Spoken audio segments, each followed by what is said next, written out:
차이신 줄 알고 봉독드리겠습니다.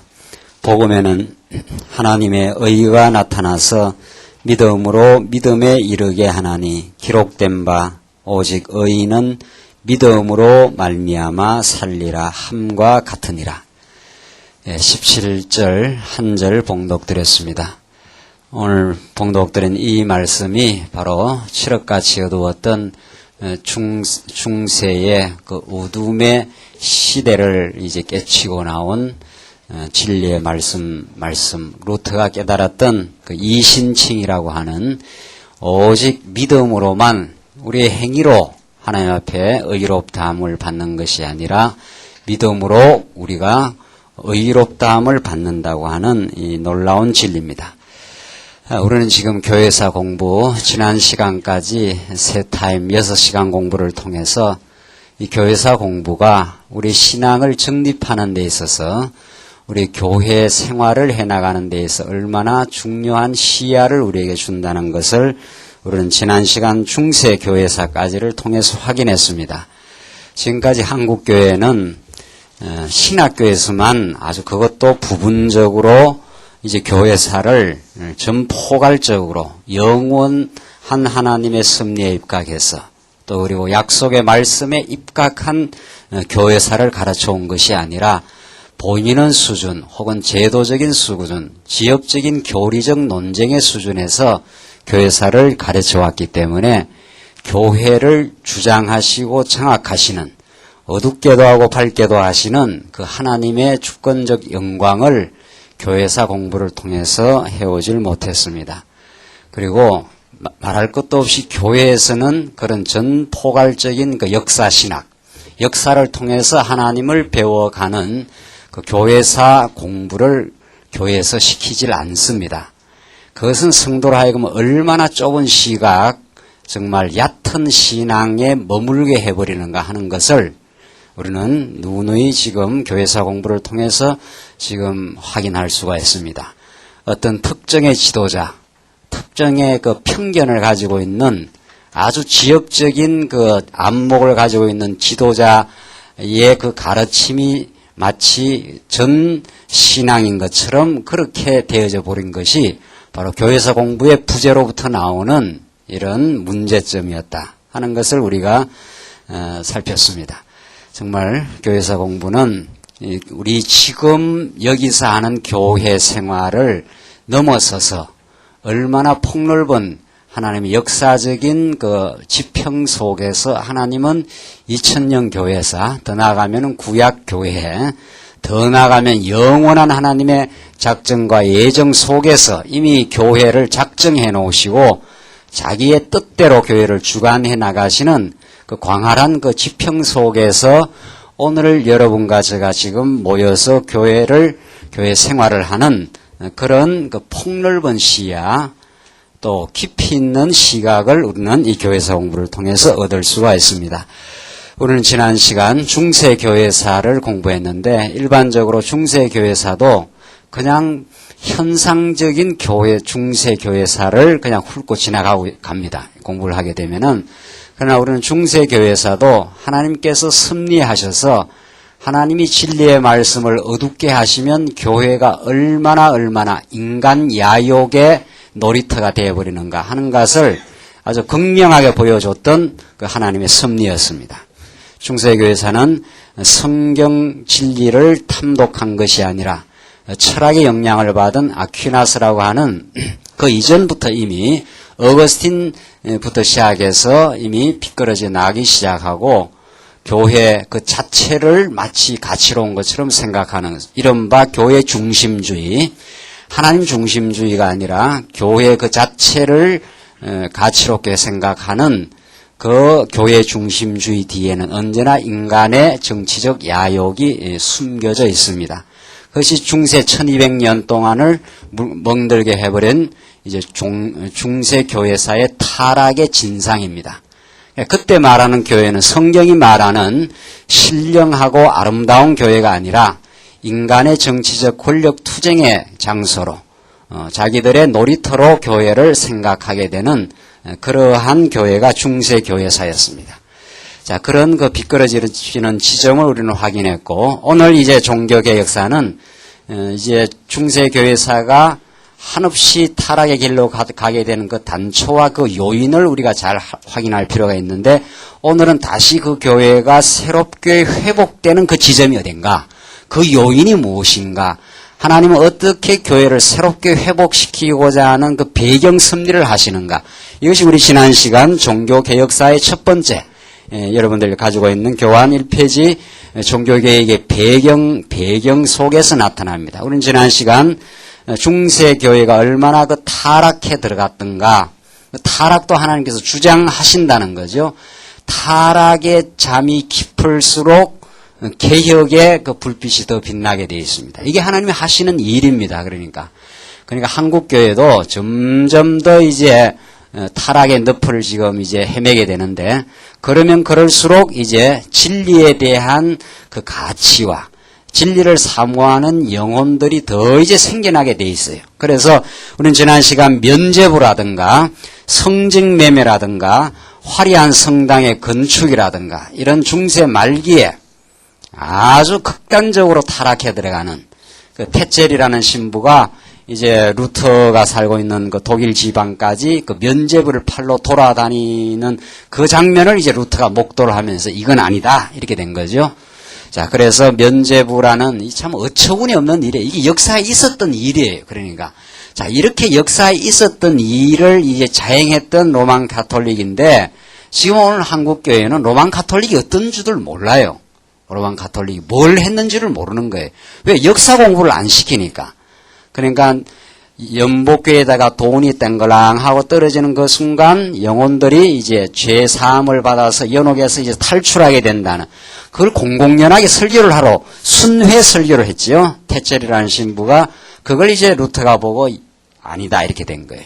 그래서 비텐베르그 성당에다가 그 면죄부 가르침이 아니다, 그걸 통해서 우리가 죄 사함을 받는 것이 아니다, 이렇게 해서 이제 종교 계열의 불길이 당겨지기 시작하는데, 그 다음 이제 성직매매,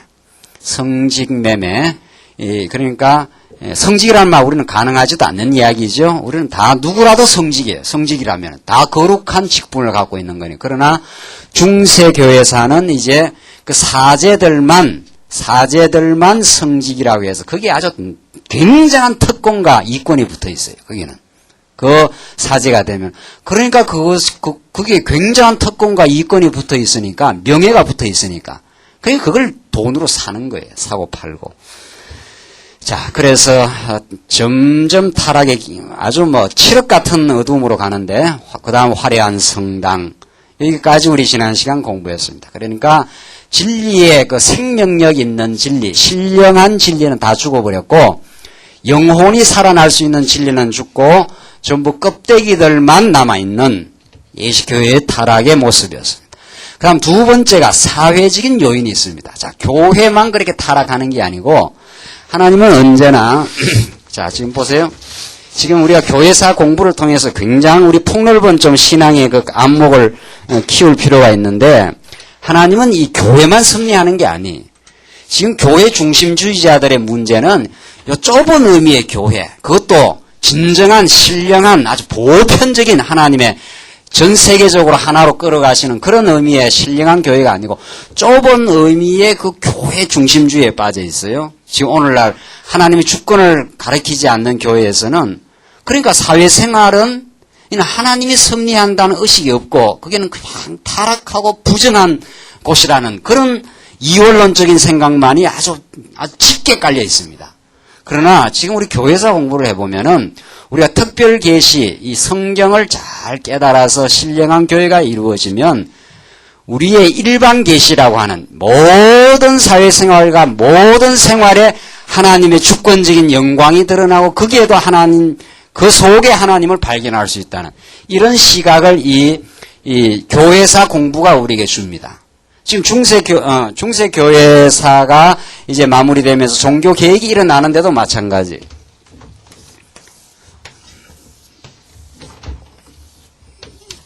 자, 지금 우리 16세기 종교개혁사를 이제 공부하는데, 중세가 이렇게 암울한 어두움을 이제 칠흑 같은 어두움 속에 진리가 사장되고, 진리는 거의 사장되어 버렸어요. 사장되고 비진리가 득세하는 이 시대에 교회가 타락해 들어갔지 않았어요? 교회가 엄청난 부패하고 곰팡이 냄새가 그냥 여기저기에서 이제 나는 그러한 교회가 되어버리고 말았는데, 자, 이런 그 부패와 더불어 하나님이 그 종교개혁 이전에 사회적 차원에서 일반 사회에서 그 배경도 하나님이 섭리를 해가요.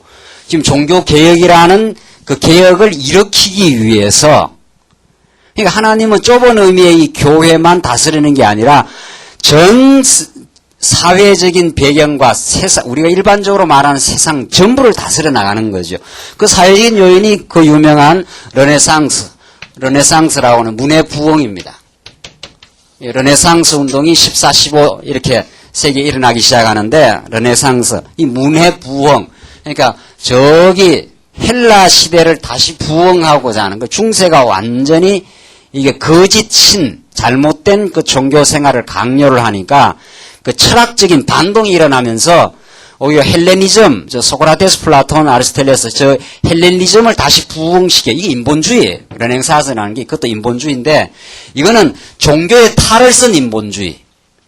중세 교회사는 종교라는 탈을 쓴 철저한 인본주의고, 르네상스라고 하는 문해 부흥은 그냥 인본주의, 그냥 철학과 문학을 통한 인본주의죠. 이런 문해 부흥을 통해서 교부신학이나 히브리어 헬라어 연구가 많이 일어나요. 그 참 묘한 거죠. 르네상스 운동이 일어나면서 저 히브리어 헬라어 이런 언어가 굉장히 발달이 되기 시작합니다. 이때 굉장한 소위 문학가들이 많이 이제 나오게 되죠. 이때 미술, 예술도 많이, 미켈란젤로니, 어쩌면 보카치오니, 이런, 문해 부흥 시대에 많은 문학가들이 생겨나면서 히브리어 헬라 연구가 많이 이렇게 부흥을 해요. 그건 종교개혁하고 관계없이 그 이전에 일어나기 시작했어요. 그러니까.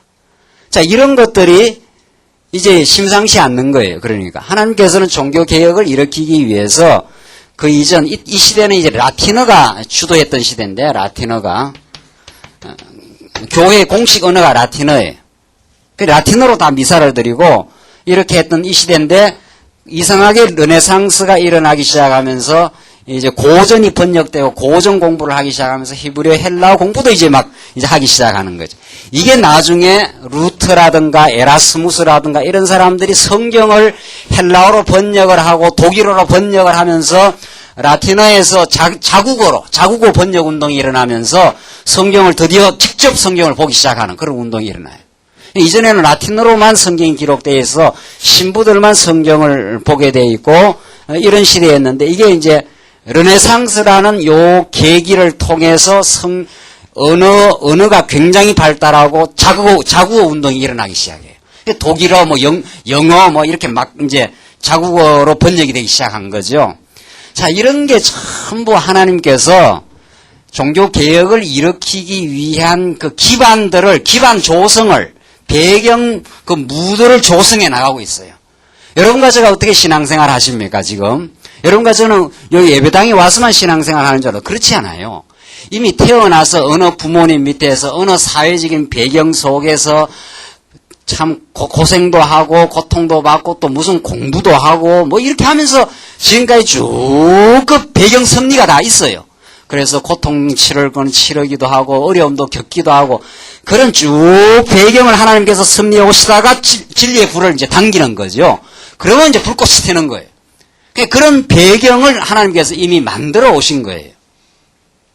그게 그런 걸 생각을 하게 되면은, 내가 지금 이 진리를 깨닫고 하나님을 섬기고 발견하기 위해서 내가 어떤 가정에서 어떤 심리적인 고통과 어떤 어려움과 어떤 것들을 하나님께서 다 겪고 오게 하면서 밑거름을 착착 준비시켜 놔요.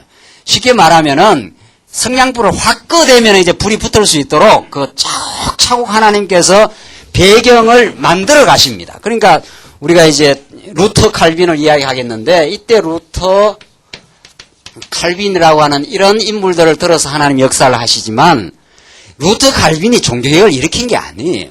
현상적으로 루터 칼빈이 일으켰다, 이렇게 현상적인 해석이 떨어질지 모르죠. 이 사람들도 하나님이 다 준비시킵니다. 그리고 이 사람들이 성냥을 확 끄대기 전에 이미 교회가 타락할 대로 타락해서 많은 영혼들이 갈증을 느껴요, 이미. 면죄부를 팔아서 죄를 사해 준다니까 이것처럼 어둠의 진리가 어디 있습니까? 비진리가 어디 있습니까? 그러니까 그 속에서 이미 영혼들이 다 갈증을 느끼기 시작해요. 그리고 화려한 성당을 지으면서 돈을 끌고 다니니까 돈은 다 갖다 바치고 궁핍할 대로 궁핍하고 영혼은 말라 들어갈 대로 말라 들어가 있으면서 그 다음 하나님이 르네상스 준비를 일으켜서 성경을 번역해 하고 성경을 자국어로 볼 수 있는 그 배경을 하나님께서 깔아가기 시작하는 거죠. 이렇게 하나님이 섭리를 해나가셔요. 이 모든 것을 그래서 또 루터 칼빈을 다 이 시대에 나게 하고 루터는 다 가톨릭 신부였지 않았어요? 그러니까 그 가톨릭 교리대로 하니까 갈증이 나서 견딜 수가 없는 거예요. 자기 구원의 확정을 얻을 수가 없어요. 자, 그런 배경을 하나님께서 다 깔아가면서 여기다가 이제 불길을 당기니까 확 붙어 나가는 거죠. 이렇게 하나님이 하셔요. 이렇게. 우리가 지금 초대교회사도 그 공부를 했는데 초대교회사의 그 배경도 하나님께서 이미 구약으로부터 시작해서 쭉 지금 배경을 예수님 당시에 배경을 착착 준비시켜 오지 않아요? 로마 가이사 황제를 세워서 정치적인 통일을 시키고 헬라어를 편만케 해서 전부 헬라어로 성경이 기록되게 만들고 이걸 누가 하느냐 이 말이죠.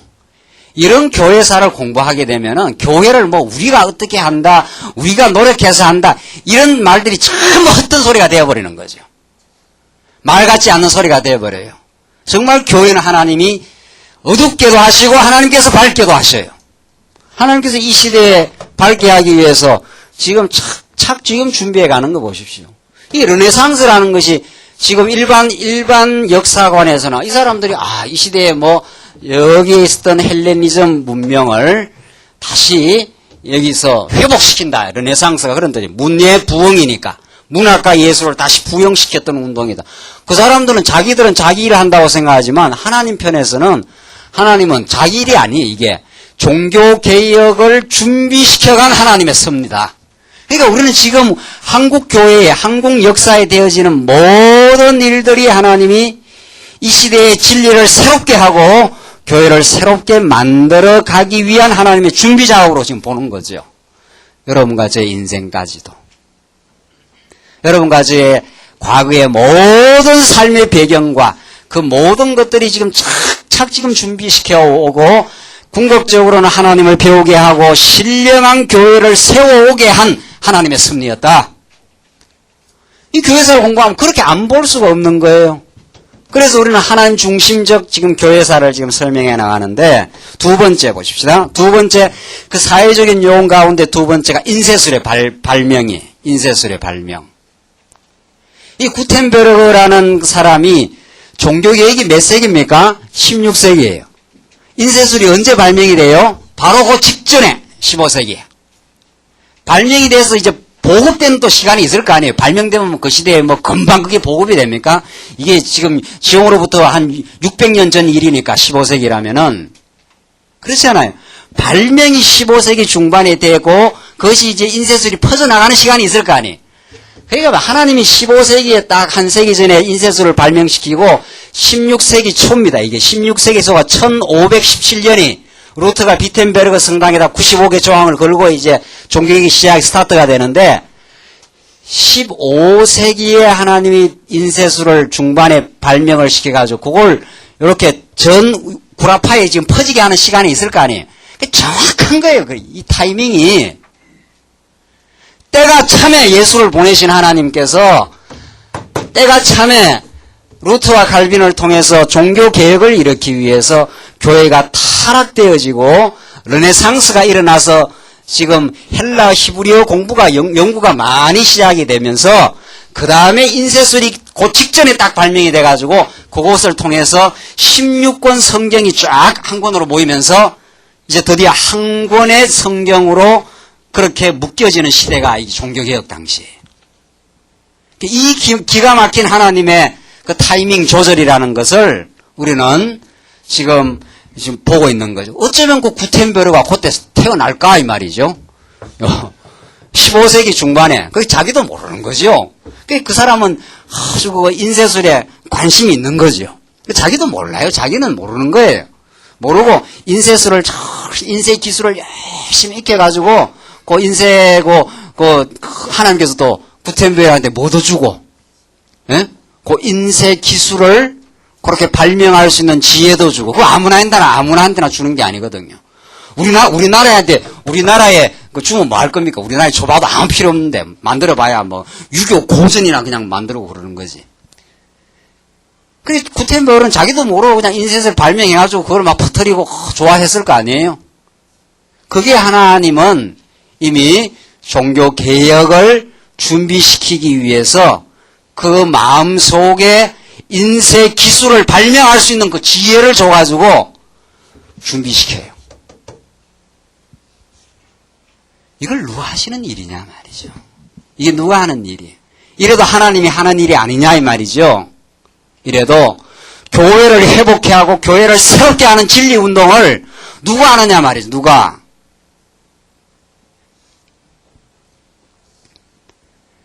자, 우리 이런 지금 종교계 역사의 그 배경, 이 사회적인 요인 하나만 공부해도 야, 이건 정말 하나님께서 치밀하게 그 시대마다 정말 준비하시고 인도해 가시는 일이다. 우리 지방에 있는 목사님 한 분이 우리 홈페이지에 들어와 보니까 뭔가 심상찮다 그래요. 그 제목이 그래요. 뭔가 심상찮은 일이 일어나고 있다. 그래요. 제가 컴퓨터는 저는 참 기계하고 못 사겠죠. 그러니까 차 운전도 못 하잖아요. 차 운전도. 그건 누구나 다 하는 차 운전을 기계하고 못 사겠어요. 그 기계를 만지기가 싫어요, 저는. 그게 별 은사가 없는 거예요. 그러니까 제가 홈페이지 이거 뭐 어린애 같은 애들도 이제 홈페이지 다 지금 작동하고 만질 줄 알잖아요. 그래서 그거 중요하긴 중요한데 이거 언제 어떻게 하긴 해야 되겠는데. 그럼 언제 뭐 제가 할 수가 있나요? 그런데 하나님께서 참 우리 교회 홈페이지를 이렇게 만들어가지고 지금 뭐 동영상은 저는 생각지도 아닌 거 아니. 동영상 보셨습니까? 예. 그 깨끗하게 잘 올라와요. 그 동영상 같은 것도 지금 만들어서 올려가지고 이게 지금 외국에서 지금 본다는 거 아니에요? 뉴질랜드에서도 지금 이미 보고 있고. 이거는 정말 하나님이 하시는 일이에요. 이게. 그것도 이 시대에 정확하게 타이밍을 맞춰가지고 이렇게 타이밍을 맞출 수가 없어요. 생각지도 않은 일인데 이게 지금 오늘 강의한 것이 내일 저 외국에서 지금 그 다음 주가 되면 외국에서 바로 떠서 바로 본다는 거 아니에요. 지금 공부를. 지금 그렇게 지금 갈망하고 있어요. 듣기를 지금.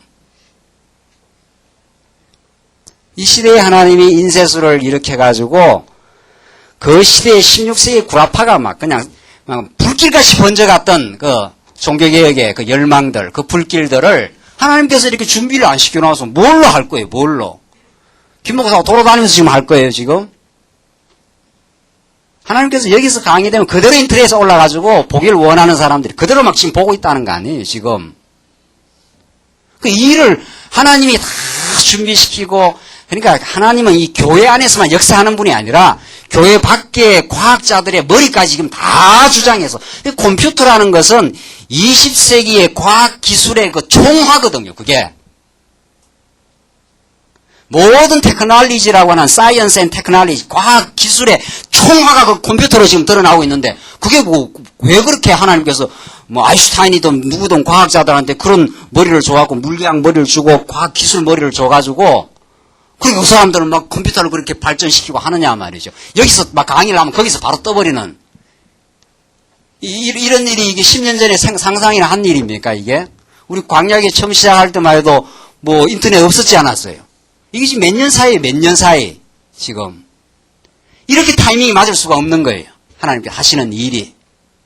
그 사람들은, 과학자들은 자기가 연구한다고 하지만 하나님은 너희들은 준비나 실컷 해라. 너희들이 다 개발해 놓은 거 내가 내 복음을 증거하는데 다 하나님이 사용하신다. 이렇게 된 거죠. 그러니까 우리는 이런 시야를 갖고 있게 되면은 우리 교회 생활도 그런 하나님의 영광을 볼 뿐만 아니라 모든 과학 활동, 사회 활동, 경제 활동 이 속에 하나님께서 전부 해나가시는 일을 보는 거죠. 그 가끔 우리 한국 경제가 망하지 않을 거예요, 거의.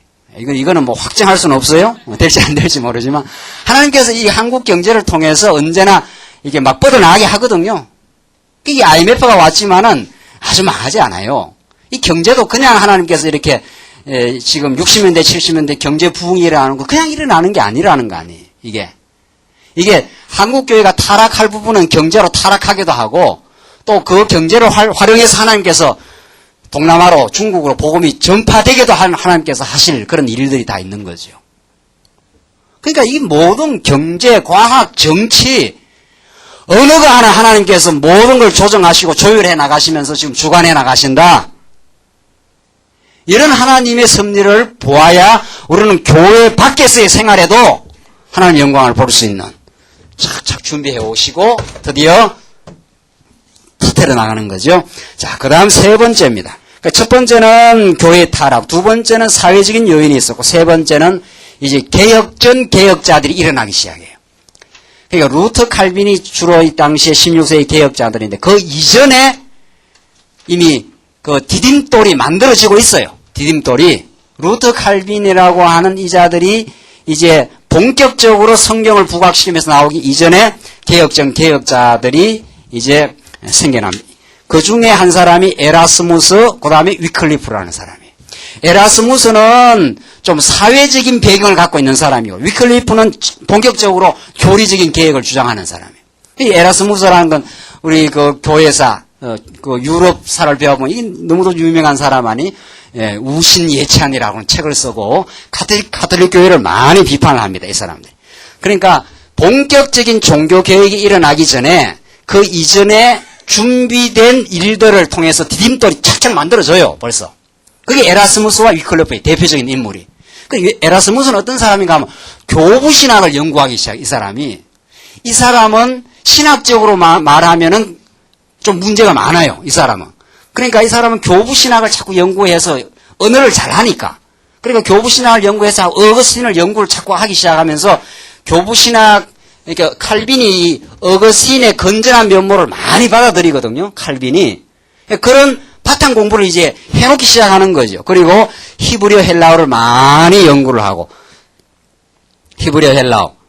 그 다음, 가톨릭 교회 비판입니다. 이 사람이. 교부신학을 연구하면서 가톨릭 교회가 건전한 교부신학, 어거스틴으로부터 많이 빗나가 있다. 그 가톨릭 교회의 제도를 많이 꼬집으면서 비판을 많이 했던 사람입니다. 이 사람이. 당대의 지성 중의 지성이고, 그러면서 신약 성경을 번역을 해요. 이 사람이 공부를 잘하니까, 언어를 잘하니까. 이렇게 해서 이 사람은 본격적인 종교개혁자는 아니었지만 그런 종교개혁을 행할 수 있는 바탕을 만들어준 사람이에요. 그래서 이 사람이 누구하고 논쟁이 붙는가 하면 루터하고 이렇게 교리적 논쟁을 붙은 사람이에요. 루터와 동시대 사람인데, 그러니까 루터는 인간에게 자유의지가 없다. 인간은 완전히 죄에 붙들린 의지밖에 없다. 그러니까 내 마음대로 하는 게 하나도 없다는 거죠. 루터는. 다 죄에 끌린, 죄에 종속된 의지밖에 없다. 그런데 이 사람은 자유의지가 있다. 이렇게 한 거예요. 루터하고 아주 격렬한 논쟁이 붙고 그게 책으로 나와 있어요. 자, 그래서 그게 에라스무스라는 사람은 신학적으로는 건전하지 않아요. 신학적으로는 소위 말해서 자유의지가 있다고 주장하는 알미니안 신학의 그 선구자가 된 거죠. 신학적으로는 건전하지 않는 사람인데 이 사람이 그래도 교부신학을 연구하고 가톨릭 교회를 많이 비판을 하고 신약 성경을 번역하면서 본격적인 종교개혁을 일으키는 밑거름을 대준 거죠. 이런 그 사이드에서. 그러니까 종교개혁의 주인공이 있는가 하면은 그 조연급들이 있는 거죠. 그러니까 그 에라스무스는 그 조연급 배우예요. 실제로 말하면. 루터나 칼빈은 종교개혁의 그 핵심적인 인물이라면은, 그러니까 하나님께서 이런 에라스무스 같은 사람도 다 준비시켜가지고 교부신학도 연구하게 하고 신학 성경도 번역되게 하고 공부를 많이 하니까 신학 성경을 번역해 놓을 거야. 그 번역을 이제 나중에 루터가 본 거 아니에요. 그러니까 루터가 직접 헬라어로 봐버린 거거든요. 자, 그러니까 이런 일 하나하나가, 그러니까 우리 지금 말씀운동 우리 주변에는 말씀운동의 핵심적인 그런 멤버도 있는 거고, 지금 뭐 또 우리 주변에는 한국교회에 뭐 개혁을 좀 해야 된다는 사람들이 많아요. 지금 한국교회에 보면은 한국교회가 워낙 지금 타락해 들어가니까 한국교회를 뭐 개혁한다고 하시고 뭐 기독교 윤리 실천 운동도 해야 된다. 또 기독교 대학도 만들어야 된다. 그래서 기독교 대학 설립 동역회라는 게 벌써 12년 전부터 만들어져 갖고 제가 그거 이제 계속 그 뉴스레터를 지금 받아보는데 그걸 확인해 보는데 그 사람들도 그냥 기독교가 이렇게 좁은 의미의 교회 중심적이면 안 된다. 전체 학문을 기독교 대학을 만들어서 신학뿐만 아니고 모든 학문에 모든 삶의 영역에 그 신앙적 의미를 부여해야 된다. 뭐 이런 말들을 하고 있는 거예요. 그 사람들도. 그러나 그 사람들이 왜 근본적인 그 해결을 못 가져오는가 하면 결국 성경 자체를 신학에 대한 바른 이해가 안 되니까 성경을 전체적으로 통일해서 이게 못 보니까 말만 그렇게 하지 실제 작업을 할 때는 그렇게 못하는 거예요. 명제만 그렇게 던지는 거죠. 그런 사람들이 우리 한국 교회에다 들어들어 있어요. 뭐 마음대로 건전하게 하려고 하는 사람들. 그러나 거기에 있어 봐야 안 되는 거예요. 거기에 있어 봐야. 뭔가 좀 있는 듯 해서 지금 기독교 대학 설립 동역회라는 데는 수백 명의 지금 자연과학자들, 사회과학자들, 뭐 목사들 해가지고 수백 명, 기라성 같은 사람들이 모여져 있어요. 기독교 학문 연구소도 마찬가지고 지금 거기 나온 페이퍼를 들어보면 다 박사들이죠. 그러나 다 헤매요. 다 갈증을 갖고 있어요. 근본적인 문제에 들어가면 다 이제 헤매는 거예요. 하나님의 작정과 예정을 말하지 않고 그 작정과 예정 가운데 하나님께서 죄악 가운데 가두었다는 이야기를 하지 않고 그러니까 기독교 학문이 되나요? 우리가 지금 정말 전개하고자 하는 전포괄적인 신앙생활 하나님은 이 신령한 교회를 통해서 온 영역 속에서 하나님을 배워간다고 하는 이런 정말 포괄적인 신앙 작업이 안 일어나는 거죠. 신학 체계화가 안 일어나는 거죠. 그러니까 거기에 접한 사람도 더 갈증이 있는 거예요. 더 갈증이. 지금 그렇게 돼 있어요. 지금.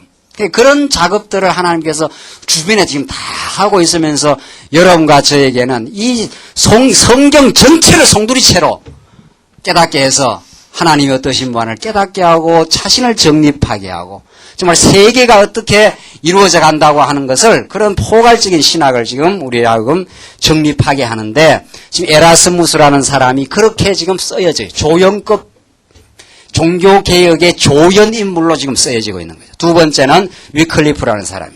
이게 종교개혁의 새벽별이라는 별명이 있는 사람인데 이제 루트가 아주 이제 횃불을 들었다면 그 이전에 이미 새벽별이 반짝반짝 이제 빛나고 있는 거죠. 교황의 오류를 지적해요. 그래서 하나님의 주권을 아주 강조하고 예정론을 강조해요. 예정론을. 자, 정말 우리에게 정말 들려오는 가장 근본적인 복음은 바로 이 예정론 아닙니까? 하나님의 주권에 의해서 이 피조 만물이 생겨나기 전에 하나님은 모든 걸 작정해놓고 하나님의 은혜로 여러분과 저를 예정해서 선택을 했다. 이 말씀이 전거되어야 교회가 교회되는 거거든요. 지금 한국교회 예정론 전거 안 하잖아요. 한국교회 예정론 전거하는 데 있으면 한번 정말 그런 있으면 한번 찾아가서 배우겠어요. 안 하잖아요. 지금. 그러니까 한국교회 초기만 해도 장로님들이 기도하러 나와서 하나님의 예정을 그래서 기도 중에라도 들어들어 했거든요. 그런데 지금 목사들은 다 두려워해요. 다 두려워. 예정론 말하면 성도들이 열심히 떨어진다는 거예요. 다 하나님 예정했으니까 뭐. 그 예정을 깨달은 게 아니고 그 숙명론을 깨달은 거지. 그 예정 깨달으면 그렇게 되는 게 아니죠. 제대로 된 예정을 깨달으면 예정이야말로 진짜 하나님의 은혜를 강렬하게 선포하는 거죠.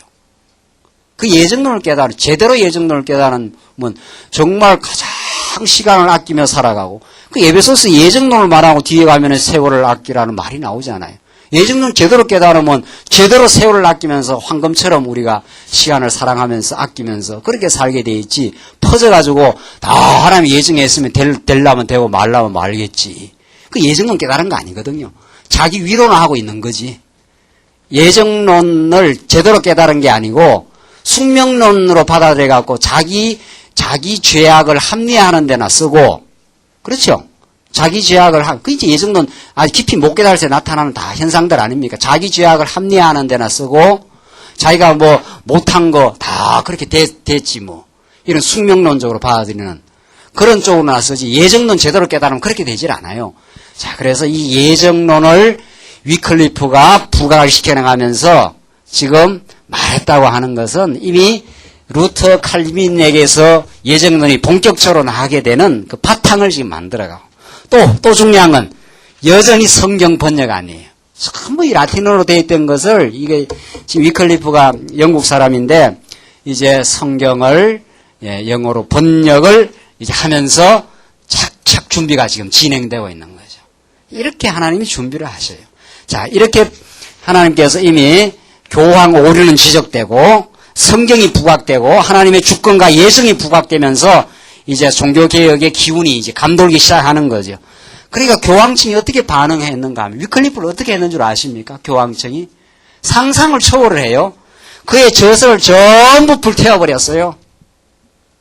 이게 중세 말기에 행해졌던 일들입니다. 중세 말기에. 검서 목록이라는 게 이때 다 만들어진 거거든요. 가톨릭 교황청에서 만든 교리 외에는 못 읽게 하는 거죠. 그렇게 하고는 유해를 파내가지고 전부 죄를 막 강물에 다 뿌려버렸습니다. 위클리프가 죽었는데 그 유해까지 다 끄집어내갖고 강물에 다 뿌려버렸어요. 2번 죽여버린 거죠. 다시는 이 책 보지 말라! 이러는 거죠. 지금 우리 말씀운동에서 예정론 목사님이 쓰신 글이라든가 이런 것들이 신학교 들어가면 전부 겁을 내는 거예요, 전부.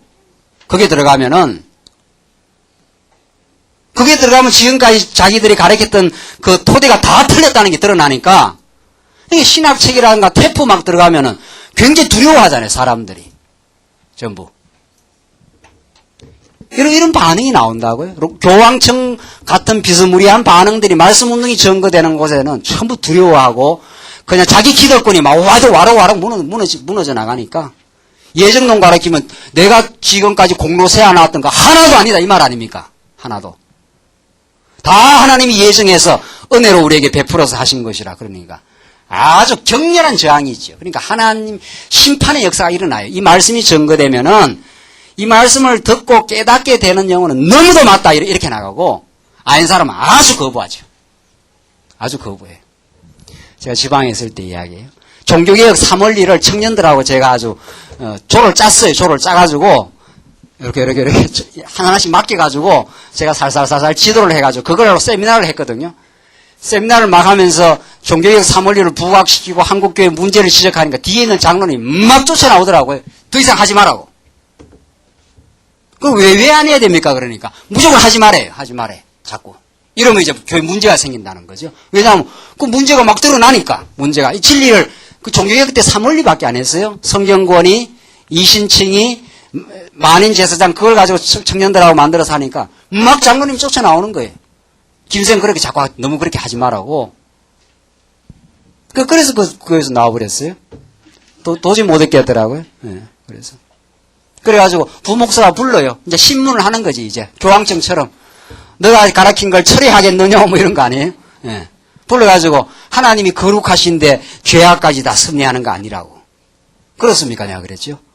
그럼 죄악은 누가 섭리합니까? 그건 뭐 아무 말도 못하고 그냥 앉아있는 거지요. 하나님이 섭리 안 했으면 섭리 안 하면 누가 섭리하느냐고, 죄가. 그때 아담의 타락과 주권이라는 말씀운동 1호지가 나와서 그걸 내가 막 뿌렸거든, 교회에다가 막 뿌리니까. 그 뿌리지 말라는 거예요. 뿌리지 말라. 굉장히 두려워해요, 그 사람들이. 그리고 반응이 아주 격렬합니다. 그래서 지금 그 사람들이 이제 진리를 못 깨닫는 사람들이, 두려워하는 사람들. 그리고 교황청이 이렇게 반응하면서 아주 이제 나가기 시작하는 거죠. 그래서 지금 이런 그 종교개혁의 배경을 우리가 공부를 하면은 정말 16세기 종교개혁은 하나님이 너무도 치밀하게 준비시켜왔던 그 하나님의 그 사역이었습니다.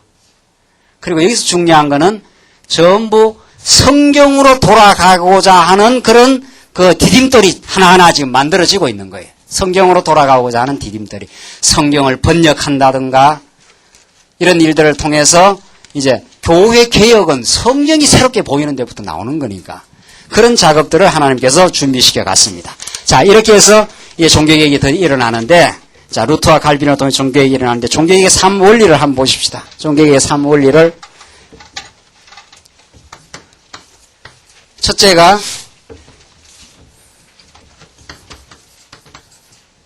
성경의 절대 권위. 두 번째가 이신칭의. 셋째가 만인제사장. 참 이게 너무도 유명한 드디어 종교 개혁을 일으키게 된 95개 조항 비텐베르그 성당에 붙여놓았던 그걸 압축을 하면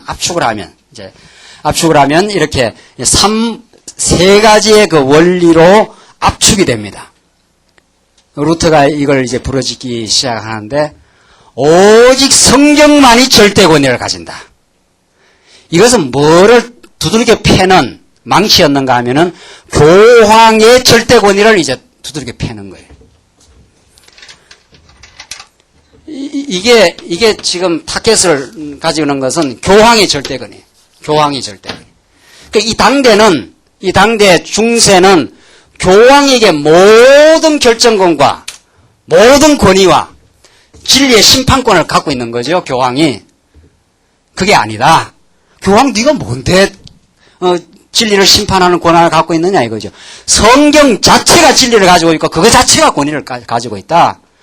우리 모든 하나님의 백성들은 그 성경의 권위 앞에 종속돼야 된다. 그 말이죠. 어떤 교리 논쟁을 마지막 심판자는 성경이지 성경 그 자체가 뭐라고 말하고 있는가 이쪽으로 가야 된다. 그래서 종교개혁자들이 솔라 스크립추라 오직 성경으로 그래요. 봅시다.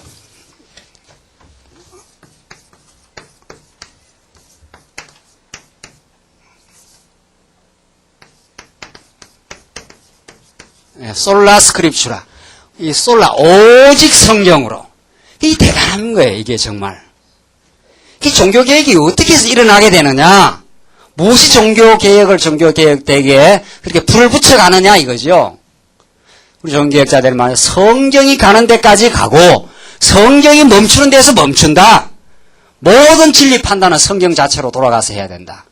교황의 칙령을 우리는 듣지 않겠다. 교황 네가 뭔데 이러쿵저러쿵 주장을 하느냐는 거죠.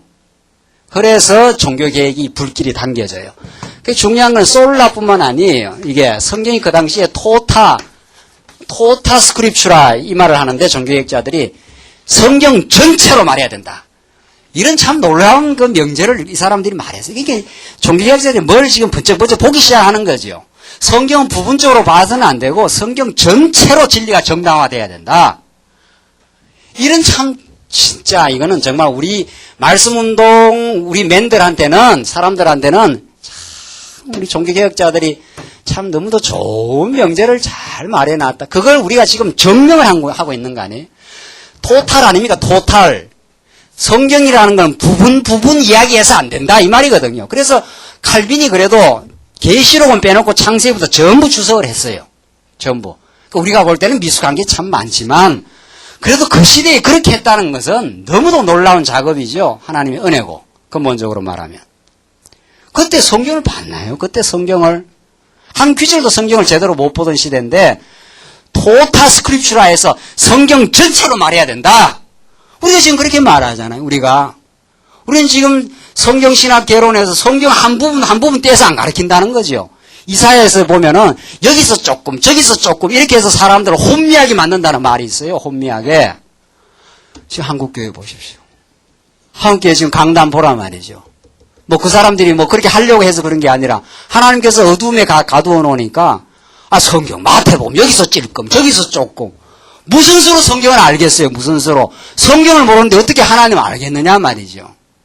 이 말씀 듣기 전에 배웠던 건 다 싹 이렇게 정리해야 된다고 생각하는 거죠, 우리는. 그래도 이 말씀 듣고 전에 하고 비슷했다나 어쨌다나 뭐. 그거 아직 몰라서 하는 소리, 몰라서. 싹 성경을 전체적으로 알아야 언약 성취에 하나님을 알아야 하나님을 아는 거지. 뭐 성경 몇 구절 떼놓고 뭐 요렇게 믿으면 복 받고 요렇게 하면 교회에서 열심히 내고 그래 하면 알아주고 뭐 그런 걸로 한 거지. 뭐 언제 성경 알았어요, 우리가. 다 몰란 거지. 싹 몰랐다 해버려야 돼요, 그냥. 아예. 싹 정리를 해야 되지. 그래서 뭐, 전에 했던 거 좀 인정받고, 뭐, 인정받을 거 하나도 없는 거예요, 인정받을 거. 뭐, 인정받아서 뭘 하게 해요, 뭘. 하나님 앞에서 싹 정리하고 집을 지을 때는 초가상간 싹 무너뜨려버리고 빌딩을 확 지어버려야 되지.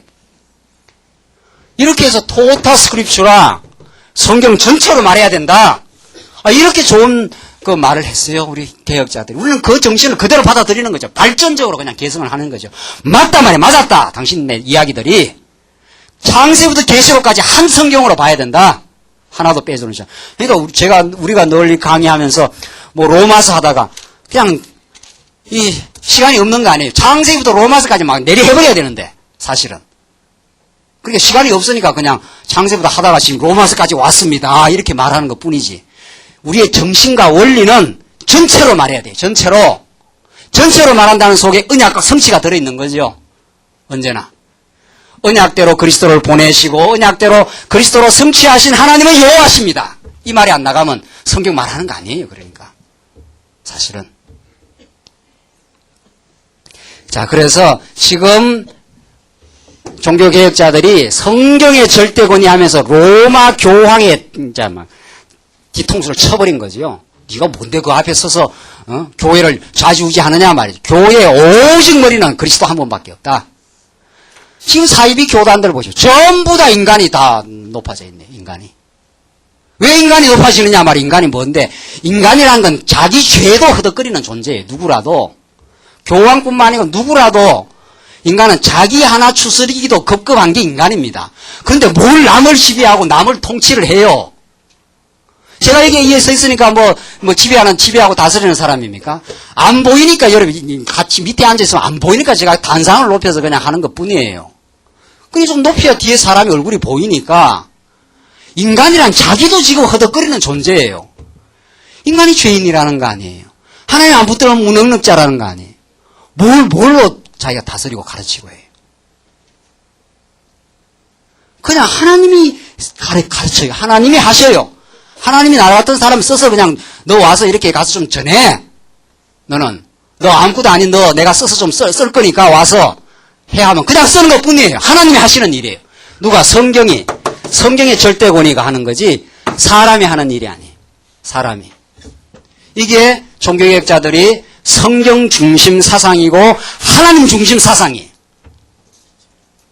이게 지금 안 되는 거예요. 이렇게 외쳐도 김 목사가 해야지 근다고. 김 목사가 우리 교회에 다 이끌어간다고. 김 목사 이끌어갑니까 지금? 김 목사가. 김 목사는 내 하나도 이끌기 힘들어요. 내 하나도 하나님께서 안 붙들어주면 지금도 범죄하고 욕심 부리고 말이죠. 다 허덕이고 지금 하는데 뭘 어떻게 이끌어요? 이끌려고. 그냥 하나님 깨닫게 한 진리를 그냥 전파할 뿐이라 말이죠.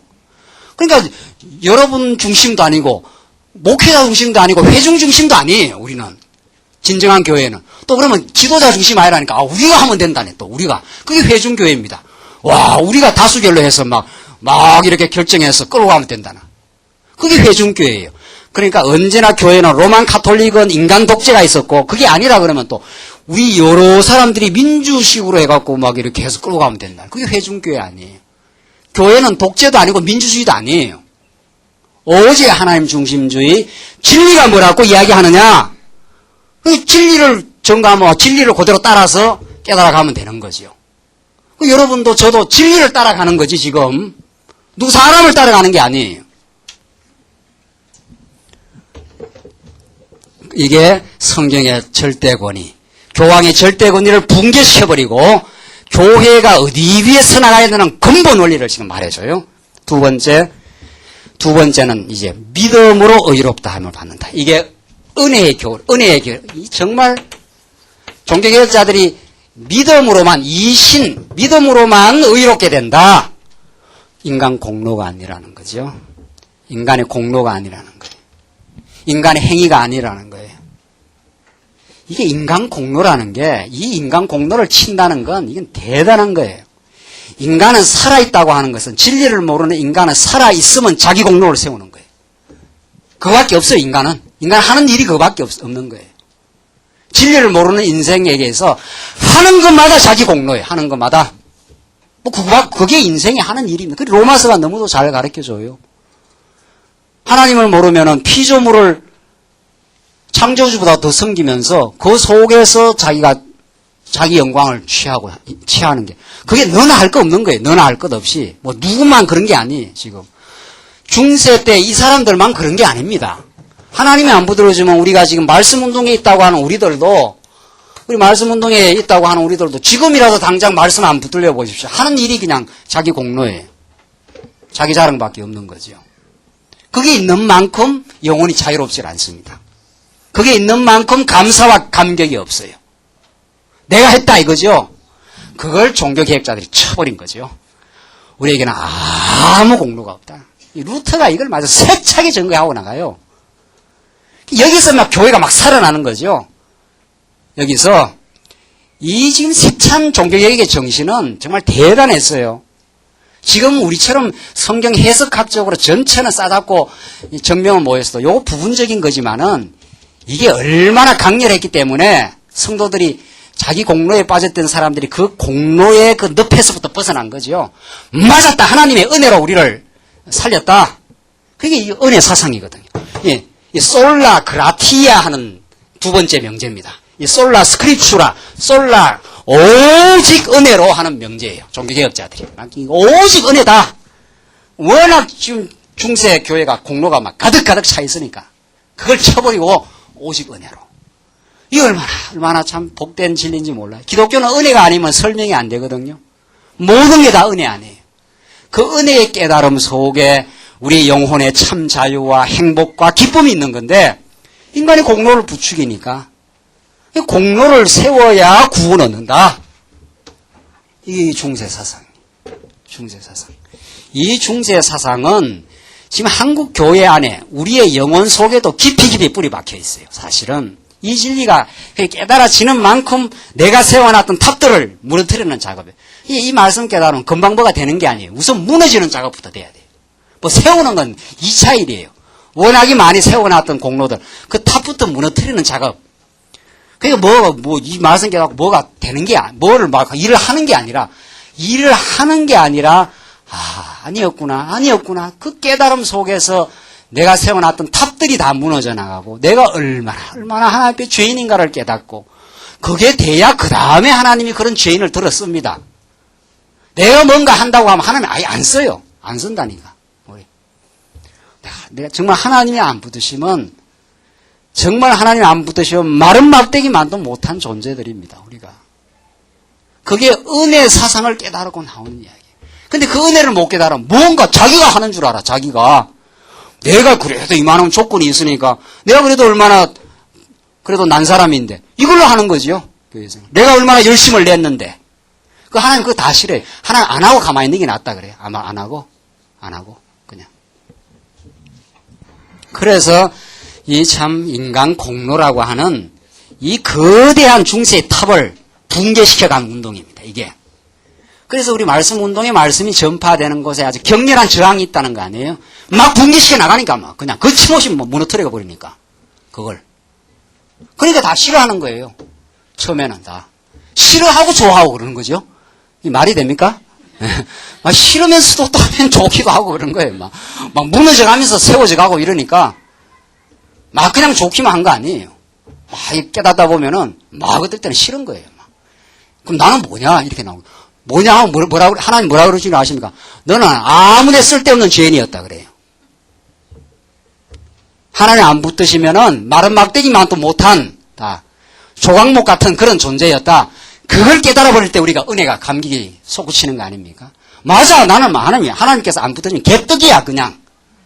안 붙들으시면은 우리가 넥타이 메고 앞에 나와 있으니까 된 줄은 안 것 같아도 아무것도 아니에요. 하나님이 안 붙들어 버리면 그냥 욕심에 사로잡혀가지고 그냥 자기 영광 위해서 그냥 분내고 화내고 막 그냥 자기 영광 따라서 사는 사람들이지 우리가 언제 그렇게 사랑이 넘치고 그냥 진리를 위해서 했습니까? 다 그런 거죠. 우리가. 하나님께서 긍휼히 보셔서 너무도 참 우리 영혼을 사랑해서 그런 우리들을 다 죄 없다 해주시고 은혜로 덮어주시고 또 깨닫게 하시고 정말 그 은혜에 감격하게 해서 우리가 하여금 점점 자라게 하면서 하나님의 영광을 위해서 사용되도록 지금 하나님의 은혜의 손길이 우리와 함께 있는 거 아니에요. 그래서 은혜 사상 아니에요.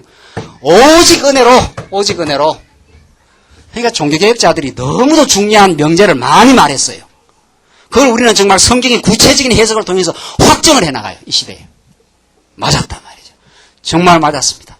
은혜였습니다. 그러니까 이 루터 칼륨 우리 천국 가서 만나서 악수를 하고 그냥 참 우리 루터 뭐 선생님이라 해야 될지 선배님이라 해야 될지 참 우리 루터 참 우리 종교개혁 참 맞았습니다. 당신네들이 참 너무도 참 멋진 하나님께서 그 진리를 잘 선포했고 우리는 이 시대에 참 말씀 운동을 통해서 그게 맞았다는 것을 성경의 구체적인 해석을 통해서 확인했습니다. 말이죠. 언제 좀 천국 가서 만나야 되지 않겠어요? 우리 루터 우리 선생님도 만나고 우리 칼빈 선생님도 만나서 말이에요. 그럼 루터가 지금 천국에서 다 보고 있을 거 아니에요? 참 내가 우리가 참 이런 놀라운 진리를 토타 스크립추라 성경 전체로 성경을 봐야 된다 했는데 이 시대에 정말 보고 있구나 말이지. 참 우리가 좀 감격이 있어요. 이 기쁨이 있고 이 시대에 이런 기쁨과 감격 이것이 우리를 좀 살려내요. 자, 그래서 이게 바로 구원의 교리입니다. 이게 첫 번째는 교회의 근본 원리고 두 번째는 구원의 교리, 세 번째는 만인 제사장 아닙니까? 만인 제사장. 이건 또 보통이 아니에요. 자, 이 시대는 사제들만 신부와 교황들만 자기들이 사제라는 거죠. 사제라는 말이 그 제사를 집전하는 거니까 맡을 제사 진짜 맡을 사지요. 그러니까 그 제사를 자기들이 맡아서 하는 사람들이야. 이건 정말 성경하고는 거리가 멀어도 한참 먼 소리 아닙니까? 이 구약의 그 제사를 예수님이 다 이루으셨는데 그 예수님을 얼마나 무시하는 처사인지 모릅니다. 이게 만인 제사, 이 사제주의라는 게 사제주의. 그러니까 만인 제사장은 뭐를 들고 쳐버렸는가 하면은 만인 제사장은 사제주의라고 하는 로만 가톨릭의 제도를 뒤집어 엎어버렸어요. 사제주의라고 하는. 이때 가톨릭 교회는 사제들의 완전 장악 속에 있습니다. 이게 사제주의죠. 모든 교회를 사제가 장악하고 사제들이 거룩하고 평신도들이라 해가지고 그렇게 한 거예요. 이게 지금 한국교회 지금 무드 아닙니까? 분위기죠? 한국교회. 이게 지금 한국교회 지금 제가 우리 여기 중세에서 하면서 중세교회 요렇게 여기에서만 산 사람들은 이게 진리라고 보는 거지요. 이게 지금 빗나가고 있는데도 여기에서 살고 이 전체 교회사를 안 가르치면 여기 진리라고 봐요. 지금 우리 한국교회도 마찬가지예요. 16세기 종교개혁 이후에 지금 이렇게 빗나가고 있어요. 그래서 한국교회뿐만이 아니에요. 지금 세계교회가 그래요. 빗나가고 있는데 빗나가는 그 부분만 이렇게 배우면은 그게 맞는 거라는 거예요. 그러니까 우리가 지금 칠판을 처음에 걸었을 때 다 놀라고 틀렸다는 거 아니에요. 이러면 안 된다는 거죠, 교회는. 왜? 우리들에게도 칠판을 거냐 이거지. 여기는 아무나 올라오는 것이 아니고 신발도 우리는 신발 신고 막 구두 신고 올라오지만은 거룩하게 만들어 놓고 여기는 그러니까 여러분들이 앉아 있는 곳하고 여기하고는 좀 다른 거예요. 그러니까 분위기 자체가 그렇게 지금 만들어 놨잖아요. 한국교회. 그러다 칠판을 걸어버리니까 이상한 거예요. 그러니까 틀렸다는 거예요. 이상하다는 거예요. 이단이라는 거예요. 이단 웃기고 있네. 이단은 어디 뭐 보지도 못했나요? 이단을? 칠판 건다고 이단이에요. 칠판 건다. 칠판을 걸어야 잘 가르치려고 지금 교회는 진리를 가르쳐야 되는데 그러니까 자기들이 행했던 게 옳다는 거예요.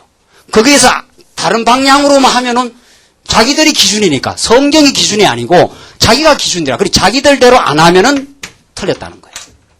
지금 한국교회 이렇게 돼 있어요.